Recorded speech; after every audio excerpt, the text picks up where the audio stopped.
topic that we're very excited to talk about. Yeah. So let's get this started. It's been like dream mode has been activated. Okay. Here we go. We've got some Hey, fresh I'm new Luis. young And I'm talent doing some FONZI. things And I welcome know to the you haven't Content is heard Profit before. podcast. In here, you're gonna get the insights, accountability, and drive to create consistently and increase revenue. You'll hear from top entrepreneurs, creators, and anything and everything you need to know about content. All this while having a good time. That is right. The goal of this podcast is simple: entertain, educate, and turn your content into profit. Let's go. I can feel the energy. It's Friday, baby, and the buddy knows it. It's Friday on the button knows it. Yeah. We're gonna have our guest dancing today. Maybe. Who knows? He's from up north, though. I don't know if north people dance. North people. North people. Anyways, Fonzie, what are we talking about today? Today we're talking about local podcasting 101. Become a local celebrity, baby. Oh boy. Yeah, we'll see how that goes. I see where your dream goes. You want to be a local celebrity or a worldwide celebrity? I'm already a local celebrity. Oh, okay. You know? Yeah, I in our step house. in the soccer field here and everybody's like, yo, Fonzie, what up, dog? I go into the coffee shop and people are like, you know what? Here's your free coffee. I was like, hey, I appreciate you. Much love, everyone. It's okay. I know the story behind that. I'm not even going to throw you under the bus on that one. But anyways, guys, if you're enjoying this show, go ahead and make sure you hit the follow button and download all those episodes. Let us know if this is something that you like and anything that you want in the future for us to talk about. That's right. I feel like I almost stabbed you with the pen right there. I know. Guys, if today's Brotherly episode love. helped you move one step closer towards your goal, please don't forget to share it and leave a 5-star review. So we are back with another of our PodMax homies. Oh yeah, baby. And he's executing on one of the most exciting podcasting strategies we've heard in a while. He hosts Greetings from the Garden State podcast, in which he connects and highlights local businesses. He's also doing a great job on all that. He's been featured in New Jersey Monthly Magazine, on the New Jersey Morning Show, and soon on the Your New Jersey television show. He's pretty much a superstar at this point. I'm Just telling saying. you, becoming a local celebrity, baby. Let's go. Please welcome the king of New Jersey himself, Mike. What's up, guys? What up, Mike? There we go. People from the north. What do you say? From the north? From the north. Some of us know how to dance. Mostly, it's like the fist pump. Up here in Jersey. So, There we go. but yeah, it's so pumped to be with you guys. And I was just thinking when you were talking about PodMax. So I've known you now for 2 years. And this is the first time I've ever been on your show. So I'm not saying anything, but I was like, well, is he going to not bring that up? yeah, I did. Mike, Right out of the gate. In good content is profit fashion, you gotta throw somebody under the bus. That's it. That's how we do it, Yeah. bro. We were We're not all about ready that. for you, Mike. We were not ready for you, what you have to bring. But dude, I'm stoked. We saw your presentation at Podfest this past weekend.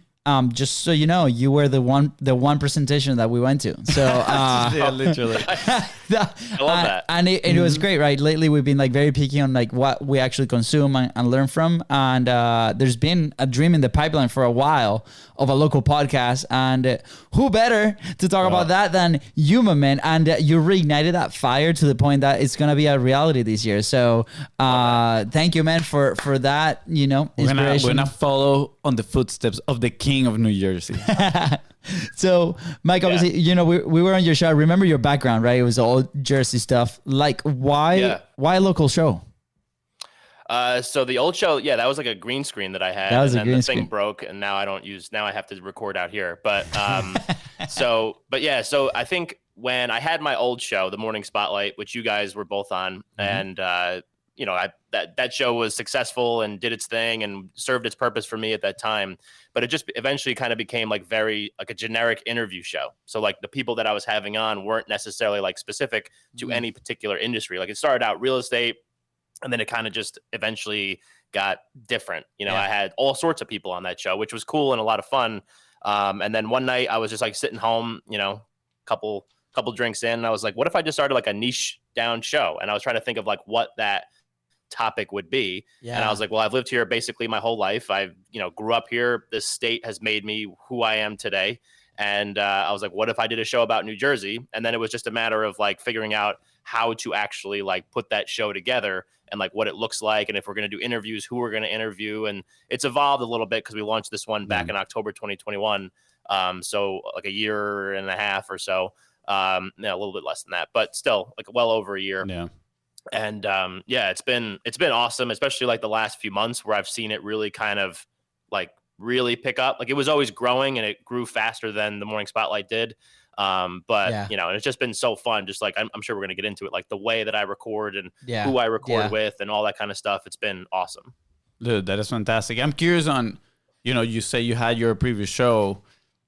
When was it that you pretty much were like, you know what, I think I need to change something in here? Or just was it, or it was just a matter of, I don't really want to keep going with this show. Let me try something new. Or were you searching for something, right? Maybe specific numbers within the show that you felt stagnant and then you decided to try something new. I'm curious because a lot of people might be struggling with, being consistent for a long period of time with something that might not give them the results that they wanted. And now they might be questioning themselves, should I change or not? And obviously you hear the message, you say, hey, you got to be consistent. You got to kind of like stand the test of time. Yeah. But, there might be actually a better option out there for them to pivot a little bit. Yeah. So the Morning Spotlight I did for almost 2 years and posted, I think, like 140 episodes. So that was like a lot of content, a lot of time, a lot of, energy on my end to do that. And it was my baby. It was like the first podcast I ever started. So to kill it is like, it's like ripping my heart out. But at the same time, like you mentioned, I had seen my numbers start to kind of plateau a little bit and for people that do podcasts, like if you're just kind of having anybody on, like what is the reason why people come to like hear that? That's a hard show to kind of run. Yeah. And I did. So the Morning Spotlight stopped in April 2022. So from October 2021 to April 2022, I was doing both shows at the same time. And it was started to see the Greetings from the Garden State podcast like start to increase in popularity, and out of the gate it was like way more popular than what the Morning Spotlight ever did. And I was like, okay, this is interesting. So then I kept going with both of them, but then the old show was just taking up too much of my time and my energy to really like and I knew it was never going to make money. It was never going to be like a monetizable show because it couldn't get to that point, because who's going to sponsor that show when they don't know what the audience looks like? And early on, I was able to monetize Greetings from the Garden State a little bit, not, a ton. But really before we even launched an episode, I had a couple sponsors like already in the bank because they knew that the people that were going to listen to that show were people in New Jersey. So to me, like I was just going to put my time and effort into this show.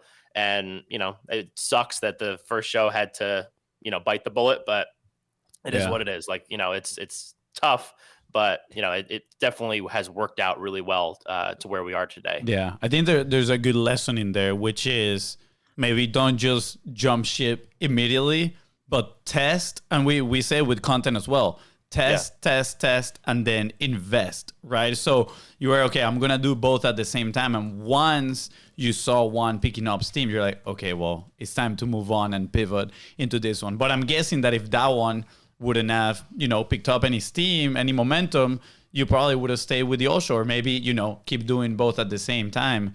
Yeah. So I think it's a good lesson there.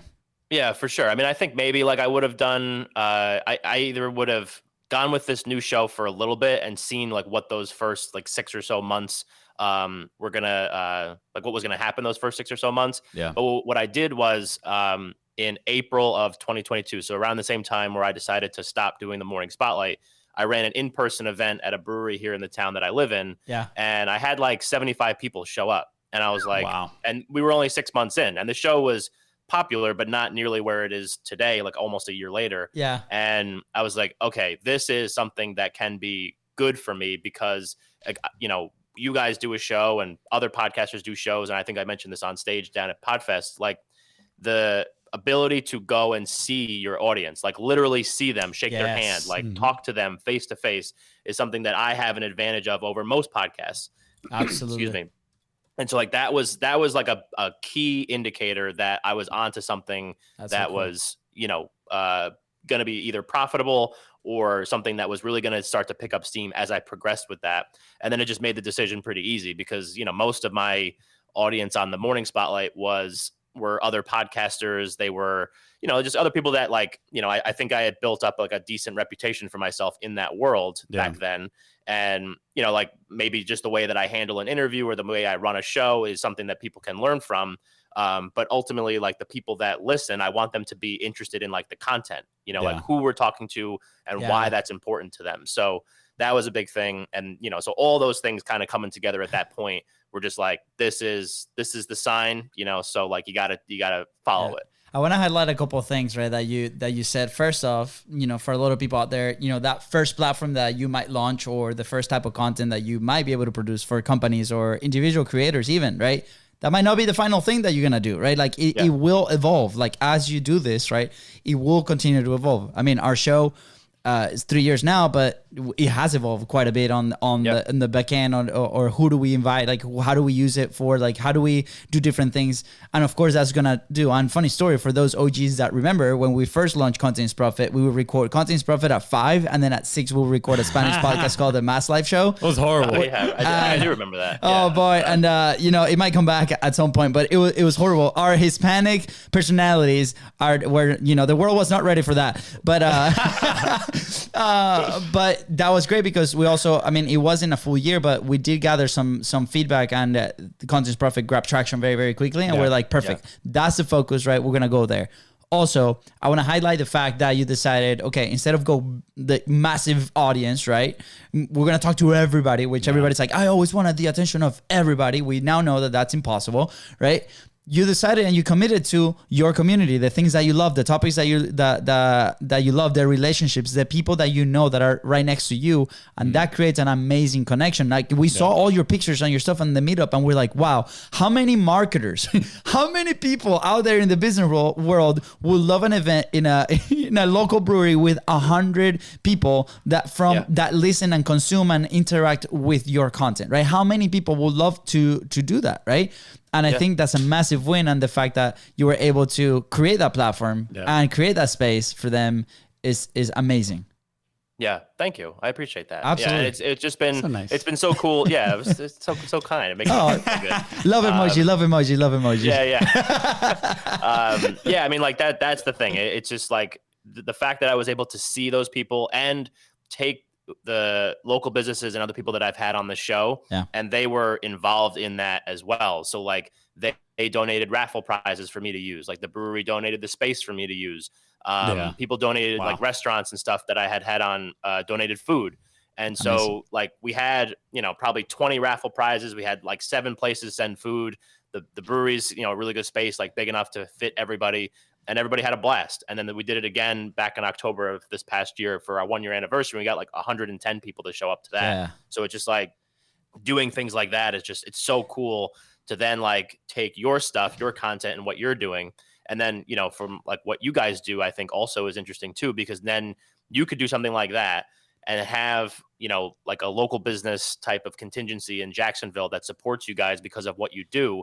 And then like they get exposure too when you're in these environments, but not only just on the show, but if you do run something in person, like an event like that, now all of a sudden, like people that may never have heard of this, you know, pizza place, now they know it, and they're like, they meet the owner because he's right there, you know, and then you can just like talk to him and figure out his story, and then check them out and try it and see if that's something that you want to continue doing. So there's a lot of opportunities there. I mean, just yesterday we were in this coffee shop and this lady comes in and FONZI is like, man, that's my cooking teacher. I'm like, do you have a cooking teacher, man? Like, why do you cook every time?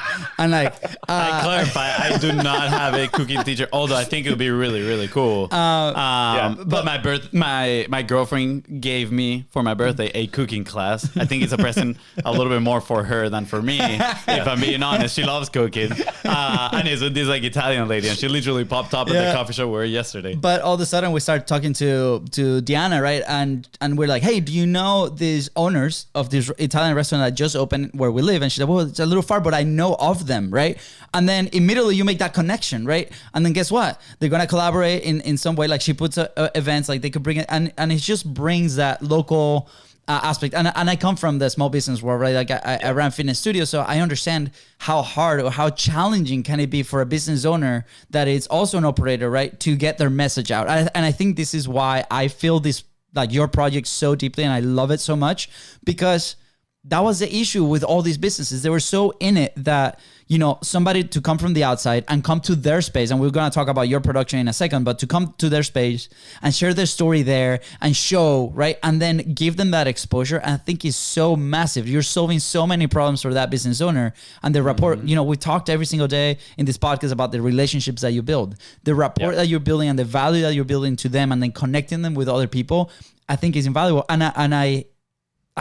Why not? Like, this is such a big opportunity for companies to do good. Like, they could go in and this is influencer marketing on steroids, right? They could potentially create or sponsor or do a show like this, and they're gonna do so good to the city to be able to grow it. So man, like you're paving the road on this, and I mean, you can notice like how excited I am, and we'll share we'll share our why the fire was ignited in a second. So, but Mike, I'm pretty curious. All right, so people right now, you know, they're excited. They're like, you know what? Actually, I think I can do something in my community.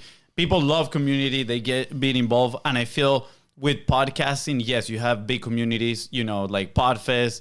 We used to have obviously Podmax. But it's a little bit different because it's online. Everybody's, you know, everywhere. But now they have the opportunity to create a local community, and they're pumped up. What would be some of the next steps and challenges that they can expect if they are, you know, trying to launch a local podcast, right? Like, what were some of those early moments for you that maybe, you know, it was getting in front of businesses, you know, maybe getting the time from them to, you know, share their message? Like, how do you present the value for them as well? Like, hey, look, like I'm gonna go to a brewery, and it's not just, hey, look, I want a few free beers in here. They might be thinking that like, oh, this guy wants to do something because maybe they just want to do some free exchange. But how do you present that value of your platform for them?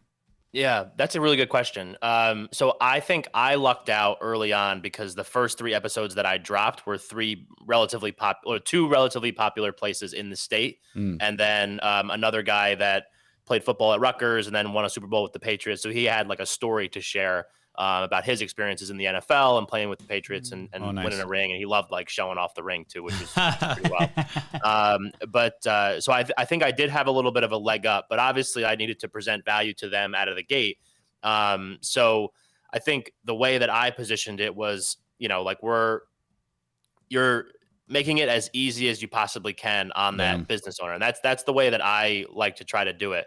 And this may not work for everybody because it does take up a lot of time, and it does take up a lot of like, there is a lot of logistics involved. So like I record, like me recording in my apartment right now is like weird for me. Like I don't do that. You know, like I don't have a studio. I don't do anything like that. And I don't do them virtual. I literally like pack up all my stuff in, you can see it. It's over here. It's this box right here. And down on the floor. And so I put all my mics, my recorder, my camera, anything else that I may need for that particular episode. I put them in that box, my laptop, whatever. And I drive to wherever it is that I'm going, and I sit down with them. I'm like, just give me an hour. Like, that's all I need. Well, I'll come when you're closed. I'll come whenever. Like, I have a little bit of a flexible schedule when it comes to like my full-time job. So that does help. And has helped so far, but I do try to schedule them in case anybody on there is watching. I do try to schedule them outside of work hours, of course. But you know, I think like one of the things that's really cool is that, you know, they can do that. Like they can give you an hour of their time, and they appreciate the fact that you're making it easy on them by just coming to them, making it, you know, whatever. And it's, to them, it's free marketing. Yeah. You know, like it's an hour or 45 minutes. If the episode lasts 45 minutes, it's free marketing for them. So then generally they're pretty open to doing that. Early on, I did need to have on like certain businesses that maybe like today I wouldn't necessarily have on, or do some episodes that like, you know, just like I just needed episodes to kind of show that I had like some street cred, you know, for lack of a better phrase, and show that I like what I was doing was working. And then once I started doing that, like within the first like 10 or so episodes, like we were cooking, you know, like we were doing really well. Awesome. And but the one thing that you did say as far as like a challenge is knowing that you're not going to get like big numbers. Like it's, you know, you definitely can if you're doing like, I know that there's other shows that, you know, are somewhat local and they do really well. But your geographical footprint goes from being like the globe where there's whatever 7 billion people that live here. Yeah. And then you whittle it down to like the United States, and then you whittle it down to New Jersey. And granted, there's a lot of people that live here, but now your pool is a lot smaller. Not all of them listen to podcasts, not, you know, all that kind of stuff. There's all different reasons why your audience is going to be whittled down, which are obvious. So when you see those numbers, like I knew that if, let's just take round numbers, if I knew the Morning Spotlight was getting like 100 downloads an episode, just audio, right? And this show was getting 200, or let's just say 100 again. So if they're both getting 100, there's a big difference in the what those 100 looks like. You know, I know 95% of the 100 for this show live here in the state.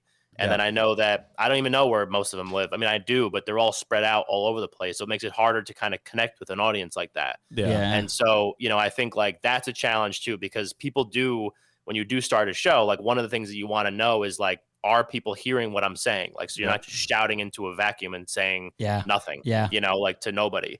And so to like see those numbers and know where they are and then eventually be able to connect with them, that's kind of how I got over that hump. And then, you know, like I said, now the growth that I've seen has been so much more than the Morning Spotlight now. So it's irrelevant at that point. I like that. Sorry, comment real quick. And I think that would also make it way easier for you to eventually present sponsorship packages, right? Try to sell the sponsorships. It's like, look, I know 95% of the people that listen to the local podcast are in New Jersey, right? So like you can probably pitch those sponsorships way easier than if you have a broader audience and you're like, you know, 5% are in Nepal, you know, the other 2% might be in New Zealand. Jacksonville. Like, all over the place. So exactly, like Jacksonville. Like who would go there, right? Who would go to Jacksonville for it? Hey, but I'm repping the local Jumbo Shrimps. Okay, come on, minor league, let's go. After they listen to the local podcast in Jacksonville, everybody's gonna want to come to Jacksonville. I know. Yeah, but yeah, I'm sure that just makes it way more easier to pitch for this type of sponsorships as well. Oh yeah, for sure. I mean, like, listen, I'm not making life-changing money, and I still have a full-time job. But it's been nice to make something and be able to fuel this project that I've been doing, because I don't necessarily, I mean, like I'm working on it right now, but I don't necessarily have like a service that I sell. You know what I mean? Outside of like my full-time job, which is separate from this, but like I don't have like, I have an LLC and I do some like podcasting services for some people, but it's not like a big driver of income for me. You know, so now it's a matter of trying to make money directly from the show, and I'm trying to get creative with how I do that. But you know, it's easy to go up to someone that serves a community that may not be a great fit for like the show itself. You know, maybe they don't have a story. Maybe their business is not a place people are going to go to. But they do need to connect with people that live here in the state. So why not market with me? You know, because they know that my audience is engaged, you know, looking at socials. And I also try to make sure that I include that too, because that's a big, Instagram is like a huge thing for me right now. You know, so doing the show with the website, like trying to give them a lot of opportunities to be seen by people that are in my audience is important to me too. And then just being able to present that value and knowing that like most people that are sponsoring with me aren't familiar with like a CPM type model, which if people are podcasters, they know kind of what that is. If I did that, I would make like $25 a month. Like I would do nothing, you know, but now like I'm able to make like, you know, chunks of money like over the course of a time, but it's just a matter of keeping it consistent and all that kind of stuff. Like that's the one thing that I'm kind of working through right now. But it definitely makes it easier. You have a way more viable audience. You remember one episode we did like a little segment of brainstorm business? Okay. I have a segment like that. Before you brainstorm business section, can I talk? Yes, you can talk. I'm just putting a little tab so we don't forget, you know, you mentioned that you're working on, you know, kind of like how to monetize this thing on the back end besides sponsorships. So I'm just putting a little bookmark so we remember, because I think this idea is fire. It's so fire, Mike, and us three will have to jump on a call because like there's so many ideas, and I think you'll be able to like crush it with this. But I remember the initial days. I mean, what a great way. First off, if you have like an agency, right, or a service-based business, this is like a no-brainer, right? We talk about this on the show. Like for us, obviously, it's a model is a little bit, you know, we're online, we're kind of everywhere in a sense, but if you're a local agency, you're just starting out, if you're a college kid, like this is a great way to get out there. And I remember our first days, we literally would show up to a local business with a camera, right? Or with our phone. And it was like, hey, do you want us to create some content for you? And people are like, well, what are you going to create? Like, it was such a hard sell in a sense. And we're like, okay, let's take some pictures and we'll do that and we'll bring it back, or some videos. And eventually that was really what started the business like 7 years ago, right? But then on top of that, you create a platform like the one that you've created in your local town, right? You connect with all the business owners. Maybe they don't need the service, but somebody else does, right? And then you continue to work on those relationships. Be like, hey, this is what I do. After your interview, you created that content. So you're building authority, not only for yourself, but for your company, but also for that business. So that's a ton of value. And then you can use that content to circle back into whatever service, right, that you offer. And I think is massive. And we've seen it, in the office space that we had before. You had these lawyers that they will bring people on. But normally people, I love your model because you go to them. Normally people have like their studio and their thing and they're all set up, and that stops a lot of people from like actually doing this thing. And you have like adventures with them too, which is awesome. Yeah. Yeah. And you're there with them, and I think Discovery Channel needs to give you a show. Just saying. I think so too. Yeah. Let's go. Let's put that in the universe for sure. Yes. But yeah, I mean, like, it's definitely doing it on the road and like going into places has been really cool. And then having, like, I think that they appreciate it like way more. And then because you're also highlighting like their space, like you said, and then also just the fact that like I think that if someone did something like this in like, I mean, take Jacksonville, take like a city, or it could be, it doesn't have to be like a major city. Like I do the whole state of New Jersey just because it's pretty small. Like I get top to bottom in like 3 hours if need be, like if there's no traffic. But there's always traffic. 7 hour, 7 hour road trip. Yeah. But like, like if you did this, let's say in Jacksonville, like you would own that city. Like everyone would know who you are. You can go anywhere you want. Like you the Kings of Jacksonville. The Sounds Kings good. of Jacksonville. Sounds good. That's what FONZI wants to be. Not bad. But I just think that it's like there's so many. I mean, granted, like I can never now move out of New Jersey. Like I have to live here for the rest of my life because then it would be like the ultimate betrayal if I do ever leave. But I do think that it's something where like I've positioned myself as someone that like I can go and like see people like then they're like, oh hey, like love the episode this week. Like that cool. Stuff's so cool. Yeah. So like if you're really involved with your community, there's like a lot of ways to kind of like you were saying, make the most of that for everybody. Like, rising tides raise all boats. So that's what we're trying to do. There's a conversation often, like we get every time we go and guest on a different show, people are like, so what's the content that creates profit? I'm like, okay, well, define profit for you, right? Like obviously in the business sense, it comes with the money side, but also we talked this macaroons, but it's also, we talk a lot about the intrinsic way, like what's the intrinsic profit, right? Like, are you creating this for you as well, right? Because if it's not for you, it's going to be really challenging to keep this up for a long period of time, right? I promise you, every single creator that's out there that has been publishing for a long time that has a success is because they love creating what they create. They love the process, right? So as a business, you also have to figure that one out. Forget the numbers for a while, right? Like what is the thing? And with the local company that we worked with, they're a real estate company. They started with like this like set studio type of deal interviews, right? And then they enjoy the conversation so much that they didn't care about the quality, and they built a studio like inside of the thing, but it was a webcam, right? It wasn't these crazy things, but they just enjoy that process of bringing their community together and connecting and all this stuff, right? And that's their way to show that, right? So as a company, as a business, and if you're thinking about this, or if you're already doing it, revisit that. Like, is this something that you actually enjoy doing? Whoever's in charge of the project needs to enjoy the process and create from that intrinsic place first. How can we be of service to our audience, to the people that come to our platform? And then it's a no-brainer. Like, that's the success equation, right? So then profit becomes many other things, not just the money that can come from that platform. Right, 100%. All right, definitely agree. Is it time to go back to the bookmark?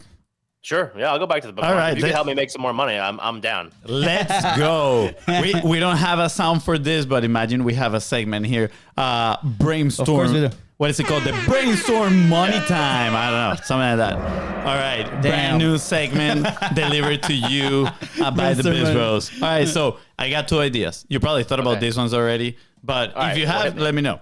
I'm going to write them down. All right. Number 1 is, you can sell your show to one of the news networks around town That's true. get them to give you an advance, kind of like a book deal, you know, say, hey, look, we're going to pay you $100,000 a year. And literally your job is to go business by business, highlighting them, right? And then they get to profit off the ads that they sell in their network. So, you know, that's kind of basic. I feel like you probably thought about that one. But I take that. Here's the second one, which I think is the hashtag juicy one. And is more of on the marketing side of things, right? Like you're building so many connections with these businesses that you can potentially put together marketing campaigns, right? Based on collaboration between businesses. And I'm going to explain you why. We have a story about this. But you can probably have either a upfront, right, plus revenue share, or if they don't feel much, very confident, or at first, if you want to start this way, you can just do revenue share, right? So like performance based. Mm-hmm. So this is what we're talking about. When we started BIZBROS, let's say, what was that, like 6 years ago or something like that? One of the gigs that we did was we were the anti-marketing agency. So pretty much we would show up to people's businesses and be like, hey, tell me about your marketing agency. Do you like them? They're like, no. No one's happy with their marketing. We're like, yes. You know, what are they doing for you? They're like, they're doing X, Y, and Z. And we're like, we can do it better. You know, literally, that was our whole pitch. So one of the things that we did was we grabbed a few businesses from the local community. We were working with this nutritionist.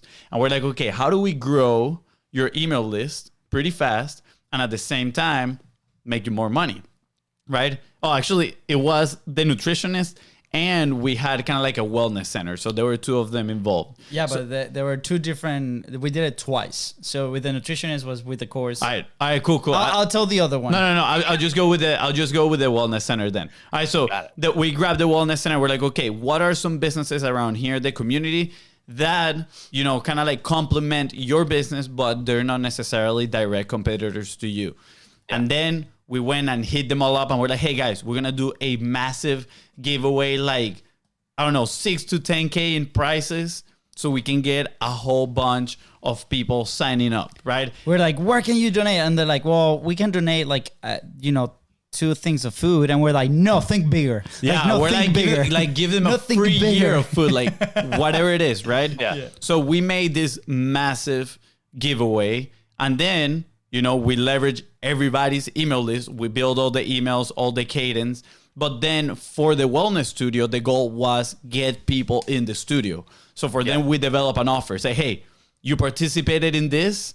And then, you know, for the people that didn't win, it's like, hey, we're sorry that you didn't win the main prize of the raffle, of the giveaway. But we want you to win. So here is a free visit to the wellness center for it was like a sauna visit. I think it was like a free 20-minute or 15-minute like sauna session, right? And then guess what? We had like over 2,000 emails in just that campaign. Again, super localized. People might be like, oh, but 2,000 emails is not that much. Yeah, get yourself in front of a room with 2,000 people, right? Interested in the whole wellness, you know, environment. And then send all 2,000 of them an invite to go to your sauna for free. And after that, we had an upsell that would sell them on the membership, right? And they had, I think it was over 300 booked appointments after that campaign. The manager called me like, I think there's a glitch in the Google Sheet that you guys are populating the name. We're like, no, this is actually people that want to come to your business, which is great. Yeah. And they were like, oh my gosh, like this is actually a thing. And I remember, here's fun feedback for like the local businesses that we will share this story with, be like, because we don't do that as a service anymore. And we're like, go do this. Like, here's the roadmap, right? Yeah, this is great. You want emails? You want cheap leads? Here you go. And they'll be like, 2,000 emails, and they like do it. And then we went to internet marketers event and we shared the same campaign, and every single person were like, what, 2,000 emails? It's because they understand for free the value of that number, of that person that goes into the business. And understand that effort. It's like when you talk about video editing, some people that only consume video, they're like, oh cool, like it's a video. But you talk about it with an editor and they're like, dude, that thing took like 20 hours to make. Probably they value it a little bit more, right? But, you know, back to the strategy, I think you have such an edge because now you have all the relationships. Like you have, you know, so many businesses and you can potentially pair them in pods for what they do, right? So a brewery can maybe pair with a specific restaurant, and then you can pair them with, I don't know, probably like a weight loss thing, you know? I'm kidding. But you can pair them with something in there and do like a massive giveaway and then drive traffic in there. So obviously how you structure those deals will be up to you. But I think that is a decent strategy, you know, to kind of like profit of this on the back end. Yeah. I mean, that's a really good idea. I mean, I think one of the things that I like about you guys and the way that I think that I have operated, especially over the course of the lifespan of this particular show, is that like I just do things like different. Yes. You know, like it's not like this, you know, like me in a studio or like on a Zoom or whatever, like talking into the mic like this, and, you know, getting really, I love that. You know, like normal kind of like scripted out questions or whatever. Like we don't script anything. They're all just coming off the top of my head. And I love the idea of just like changing the way that like, you know, I look at the way that people tell me how podcasts should be like monetized. Like I've pitched sponsors before that are familiar with how sponsorships work. And they're like, oh no, you have to do a CPM model. Like that's how people monetize. I'm like, nope, I don't do that. So if you're not interested, that's cool. But you know, like that's not how I do it. Yeah. But yeah, I mean, I love that. So I jotted down notes as you were talking. Let's go. Well, just I can also watch this back. It's okay. You don't need to be nice with Fonzi. You can tell him like, you know, screw it. Well, I feel bad because, you know, like, well, first off, I interrupted a sales call that Fonzi was on down at Podfest. So I felt really bad. Like I didn't realize you were on the phone and I just like ran up to you. I was like, oh shit, Fonzi, like, what's up? And like, you were like, damn it. You broke the whole flow, man. Yeah. And then like he told me to wear a Hawaiian shirt and I had it over here. But that's just a callback to an old episode that you guys did with me. I know. But he doesn't even show up. Like, what is even on your shirt? I know. It's not Hawaii. It's not a Hawaiian shirt. Yeah. It's actually, look, it's like, for those watching, it's actually a Rodecaster Pro, which is our favorite tool. It's a setup. It's then setup. our mic, then a laptop that says Continuous Profit, and then money. It's our setup. So I love that. There you go. Yeah. we need like stacks of bills here on the desk. So you need one of those like money guns. Yes. You know those money guns? We've actually talked about it. We talked, dude, like literally when somebody drops a golden boulder here on the podcast, and if you're new and you're asking yourself what is a golden boulder, it's like a golden nugget, just way bigger. It's not a juice. We're literally gonna be like, just like come out with the money guns. Yeah, you can have like your faces printed on them and stuff. Like I think that's great, dude. And then we just take him to events, bro. When Mike is done talking at the show, we just run next to him and say, yeah, let's go. There you go. All right, Mike, dude, this has been, well, at least on our side, amazing conversation. I hope you enjoyed it too. So much fun. I love it. Yeah. But to wrap up the show, right, like two questions, right? What is an action point for somebody that's, you know, trying to figure out this publishing thing, right? They want to make sure that is a good, healthy part of their business. What is something that they can do today to move that ball forward? Doing like kind of like what I do. It can be, specifically. I mean, I think your format and the way that you run the show and your category in this sense has so much potential. Oh yeah, so much. Yeah, I think like you need to go into it with like I'm not a big planner. I don't really plan a lot of things. But this one I did go into it with like a clear kind of understanding of what I wanted these episodes to look like and the types of people that I wanted to have on the show. And they've, you know, it's evolved, like I mentioned earlier, but it hasn't evolved a ton. You know, the only evolution has just been like the quality of the content because I bought a camera and like I got better at doing like showing up to a random place with like a lot of noise and a lot of things happening. I just got better with dealing with those types of situations. So, you know, I do think that you need to kind of go in there with some type of plan and then know that like, you know, if you do it the way that I do it, you need to plan it out quite a bit because it's not like you could just jump on a Zoom call real quick and record an episode like we're doing right now. Like you need to schedule your day around driving an hour and a half to go interview somebody. So like having that type of plan and knowing kind of where you see the content going and like why that's valuable to someone, I think is really important. Like for me, it's about sharing stories of people that, you know, do things here in the state that like own local businesses or run nonprofits or whatever. So like they have things that like they need to get across and me helping them do that, like providing them a platform to do that is important. Yeah. But you just need to make sure that you're having, the right people on your show. Yeah, absolutely. 100%. Again, I'm going to say this out loud. Whoever people are going to listen to this. You know, if you're listening to this, I'm talking to you. I'm going to be like, oh, that sounds amazing, right? And if you're thinking about it, you're really like, oh, man, but the driving on the thing. And again, think about your local town. Think about your city. You can start small, right? If you have a service-based, go do it. Go to them. It's going to be such a better platform that way. And here's my prediction. Not a lot of people are going to do it. But the ones who do are going to freaking crush it and are going to dominate that city. So go do it. 100%. Follow Mike. We're going to leave all the handles right below. So send him a message if you want to talk to him. And then last question, Mike, where will you be if you did not publish? I wouldn't be anywhere. I wouldn't be on the show with you guys.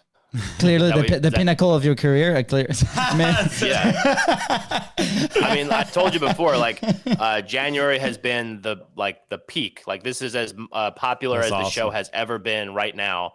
And to kind of keep riding that wave with Content is Profit Live with the BIZBROS. I mean, I'm a little bit worried because where can I go from here? Can I keep going up? I don't know. I mean, you could do a live show in the Super Bowl, right? Like they'll fly you out there and you know, talk to the players and so I don't know. Yeah, maybe. Yeah. But we're not from Jersey, so we don't really. Actually, there are a couple guys from Jersey in there. There's a Rutgers player that plays for the Chiefs, but whatever.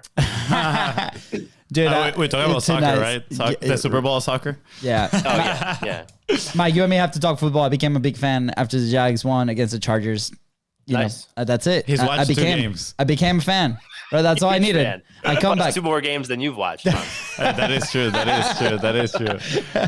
Mike, this has been an absolute pleasure, man. Thank you for coming to the show. Wish you the best. I mean, you have 2 brothers here, man. Oh yeah. And just know that there's gonna be some news coming. We're diving into this local platform. Super excited. Thanks to you. So the next episode is gonna be called The Meeting of Kings. The Meeting of Kings. You know, we're all gonna have a king status. You know, you're the king of New Jersey. We're king of Jacksonville. Well, right. I'm the king. My brother might be like. You can be the queen. Kind of, you know, he's working his way up there. You can be the queen. Nah, bro, I'm good. I think I like the king title a little bit better. Guys, anything else that you want to add, Mike, before we head out? No, I just appreciate you guys having me on. It was like so good to see you again, dude. You know, last weekend, whatever it was at this point. But yeah, thanks so much for having me. Really appreciate it. And just, you know, if you ever need anything for help down in Jacksonville, you know, what does our buddy Pablo say? He's a kingmaker. I'll help make you the kings of Jacksonville. Let's go. Yeah, you're going to be receiving a couple calls. Yeah, for sure. Perfect. Love that. Yeah, Fonzie, anything else? No, dude, mate. Thank you so much for embracing the Content is Profit energy, dude. It was absolutely amazing having you here. Dude, you share a lot of value. So can't wait to see what's next for you. Yeah. Thanks, guys. I appreciate it. Guys, with that said, thank you so much for tuning to the Content is Profit podcast. Go ahead and follow the show in your favorite podcasting platform and on social media at BIZBROS Co. That is right. If Mike here helped you move one step closer towards your goal, please don't forget to share this episode and leave a 5-star review. And don't forget to join the training. Let's go. Let's go.